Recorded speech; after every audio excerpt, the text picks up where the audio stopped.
रेखीय आवर्धन को हम लोग लिखते हैं स्मॉल m से, और ये बराबर होता है प्रतिबिंब की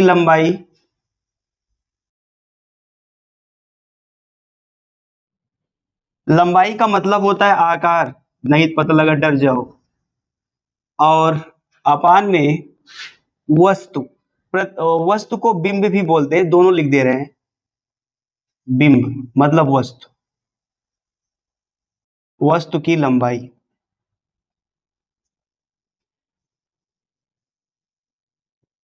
प्रतिबिंब की लंबाई को आई से लिखते हैं, और वस्तु की लंबाई को हम लोग लिखते हैं किससे, ओ से। ये लंबाई का मतलब यहाँ का, यहाँ आकार से है, छोटा बड़ा मोटा पतला। यम बराबर लिखना चाहोगे हो जाएगा आई अपान में ओ, और यही आई अपान ओ बराबर होता है माइनस भी अपान में यू।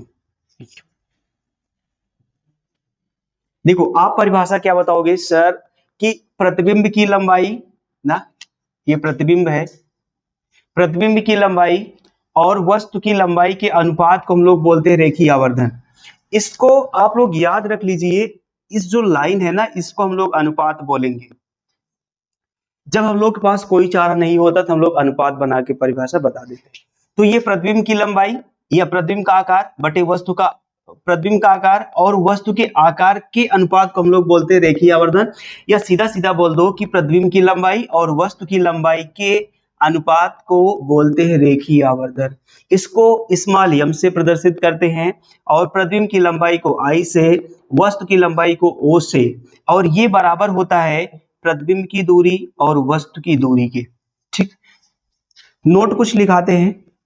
नोट, इसमें नोट नंबर फर्स्ट है, यदि यदि प्रतिबिंब प्रतिबिंब सीधा, यदि प्रतिबिंब सीधा है तो आवर्धन, अरे कितना गलती होता है, आवर्धन धनात्मक होता है, मतलब पॉजिटिव होता है, और यदि प्रतिबिंब प्रतिबिंब व उल्टा उल्टा है तो आवर्धन क्या होता है, नेगेटिव होता है। ये बहुत इंपॉर्टेंट बात है। नोट नंबर 2 की बात करते हैं। यदि मान लीजिए आवर्धन, अगर आवर्धन का मान बराबर 1 हो, यदि आवर्धन का मान 1 है तो क्या होगा, तो वस्तु की या वस्तु का आकार बराबर होगा प्रतिबिंब के आकार के।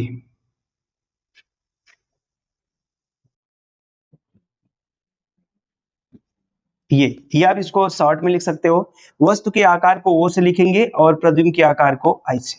ऐसा मतलब अगर आवर्धन का मान 1 होगा ना, तो वस्तु का जो आकार है और प्रतिबिंब का जो आकार है दोनों बराबर होगा। मीन्स वस्तु की लंबाई जो है और प्रतिबिंब की लंबाई दोनों क्या होगी, बराबर होगी। तीसरा, इसमें दूसरा देखते हैं। यदि मान लीजिए आवर्धन का मान 1 से ज्यादा हो जाए, ऐसा तो क्या होगा, अगर आवर्धन का मान 1 से ज्यादा हो जाएगा, यही इसी में रख देते हैं हम लोग। देखो यहां से है यम बराबर अगर 1 होगा तो यम का मान ये होता है, ये आई अपान में ओ बराबर 1। ये इसको गुणा कराओगे तो आई बराबर क्या होगा, ओ। इसका मतलब प्रतिबिंब की लंबाई बस लंबाई क्या होगी, बराबर होगी। और अब की बार है यम का मान 1 से ज्यादा होगा, यम मतलब आई अपान में ओ ग्रेटर देन 1। इसका 1 बनाओ तो ये हो जाएगा आई ग्रेटर देन ओ। इसका मतलब है प्रतिबिंब बड़ा होगा, वस्तु छोटी होगी। इसको लिखेंगे तो प्रतिबिंब का आकार बड़ा होगा किससे, वस्तु के आकार से। तीसरा पॉइंट एक और बचा है, यदि यम का मान छोटा हो जाए 1 से तो क्या होगा, इसी का जस्ट उल्टा हो जाएगा। यहां पर प्रतिबिंब प्रतिबिंब का आकार छोटा हो जाएगा किससे, वस्तु के आकार से। ठीक है, इसको अगर लिखना चाहोगे, ये आई मतलब इमेज बड़ा बनेगा वस्तु से, ऑब्जेक्ट से, और इधर इमेज छोटा होगा, ये होगा। बस आज के बार हम लोग इतनी चीज बात करने वाले थे। देखो जैसे मान लो क्वेश्चन में कैसे समझोगे, सर ये आवर्धन ही दिया है, यदि आपसे क्वेश्चन में बोले कि प्रतिबिंब का 2 गुना, 5 गुना, 10 गुना, आधा, 1/3, 1/4, 1/5 ऐसा कुछ बन रहा है ना, तो समझ लो यम का मान दिया है क्या। अगर मान लो गुना दिया है, आधा दिया है ना, तो समझ लीजिएगा वो क्या दिया गया है, आवर्धन ही दिया गया है। ठीक, इसका आप स्क्रीनशॉट ले लीजिए, स्क्रीनशॉट तो कभी लिए नहीं होंगे ना। अब हम लोग देखो क्वेश्चन करेंगे, सारी चीजें हम लोग देख लिए, क्वेश्चन इस पर हम लोग कर चुके हैं, F बराबर r/2 पर कर दिए कि नहीं, ये वाला हो गया है। दूसरा हम लोग अब इस पर क्वेश्चन करेंगे, 1/F equal to 1/V plus 1/U, इस पर क्वेश्चन करेंगे, ठीक है। और अभी एक फॉर्मूला तीसरा वाला देखिए, M बराबर I/O बराबर -V/Q। I क्या है, I क्या है, I क्या है सर, नीचे देखो, नीचे नीचे अपनी कॉपी में देखो, क्या है, बिंब की लंबाई, अच्छा प्रतिबिंब की लंबाई, नीचे वाली कौन लंबाई है, वस्तु की, ये प्रतिबिंब की लंबाई, ये वस्तु की लंबाई, और ये क्या है, कौन दूरी तो है सर ये पीछे पढ़े थे लेकिन अभी समझ नहीं आ रहा है, ये वस्तु प्रतिबिंब की दूरी है, ये किसकी दूरी है। हाँ ये सब याद रखोगे तभी कुछ हो पाएगा। क्वेश्चन कराते, लिखो, एक अवतल दर्पण से, एक अवतल दर्पण के, एक अवतल दर्पण के सामने 25 सेंटीमीटर दूरी पर रखी, दूरी पर रखी वस्तु का प्रतिबिंब, वस्तु का प्रतिबिंब 50 सेंटीमीटर दूर बनता है, दूर बनता है, तो उसकी फोकस दूरी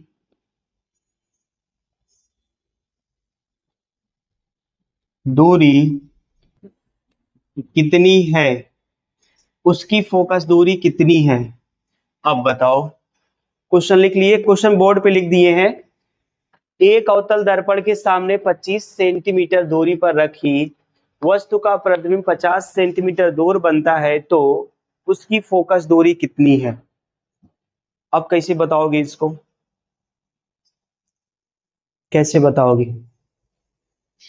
अब जो जो दिया है देखो, एक अवतल दर्पण के सामने 25 सेंटीमीटर दूरी पर एक वस्तु रखी गई, मतलब वस्तु की दूरी कितनी है, u बराबर 25 सेंटीमीटर, वस्तु की दूरी को किससे लिखते हैं, u से 25 सेंटीमीटर दिया गया है, और ये अवतल दर्पण है, अवतल दर्पण में वस्तु की दूरी पॉजिटिव होती है कि निगेटिव, निगेटिव होती है, इसको निगेटिव लगा दो, ये सेंटीमीटर, और प्रतिबिंब देखो ना, रखी वस्तु का प्रतिबिंब इतनी दूरी पर बनता है, मतलब प्रतिबिंब की दूरी क्या है, 50 सेंटीमीटर, प्रतिबिंब की दूरी पॉजिटिव निगेटिव, निगेटिव। अब हमें निकालना क्या है बताओ, F का मान निकालना है, तो कह रहा कि उसकी फोकस दूरी को F से लिखते कितनी होगी। अब इसमें लिखोगे we know that 1/F equal to 1/V plus 1/U, F का मान निकालना है, V का मान कितना है 50, देखो ये प्लस, U का मान रखोगे कितना होगा -25, 1/F, ये देखो ये हो जाएगा 1/50, माइनस और प्लस क्या होगा माइनस, 50 और 25 का लासा क्या होगा बोलो,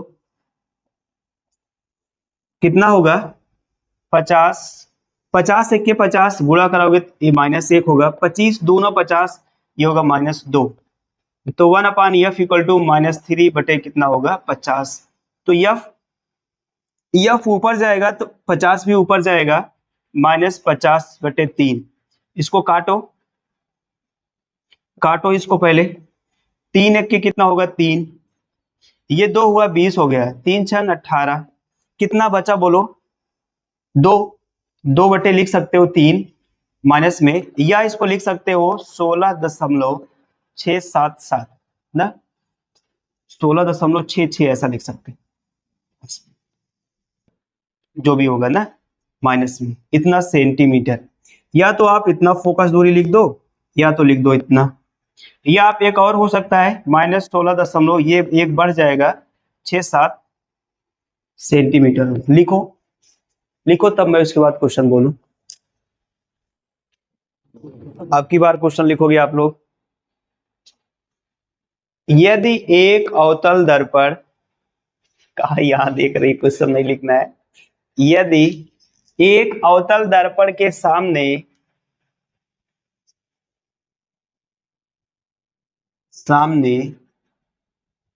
30 सेंटीमीटर की दूरी पर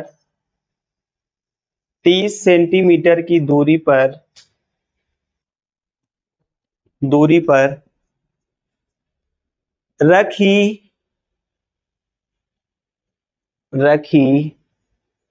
वस्तु का प्रतिबिंब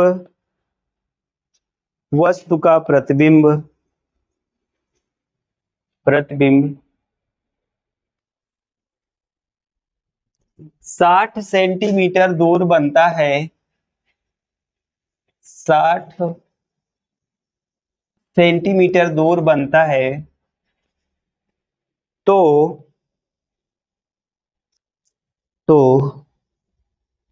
उसकी फोकस दूरी कितनी होगी।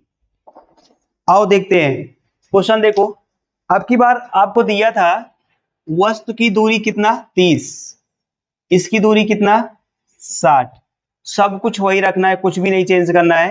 तो यहां पर कितना रखोगे, भी का मान कितना है -60, यहां कितना रख दोगे 30, ये -60 होगा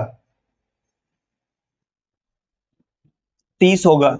अब चलो, अब इन दोनों का एलसीएम 60 और 30 का एलसीएम कितना होगा 60 हो जाएगा।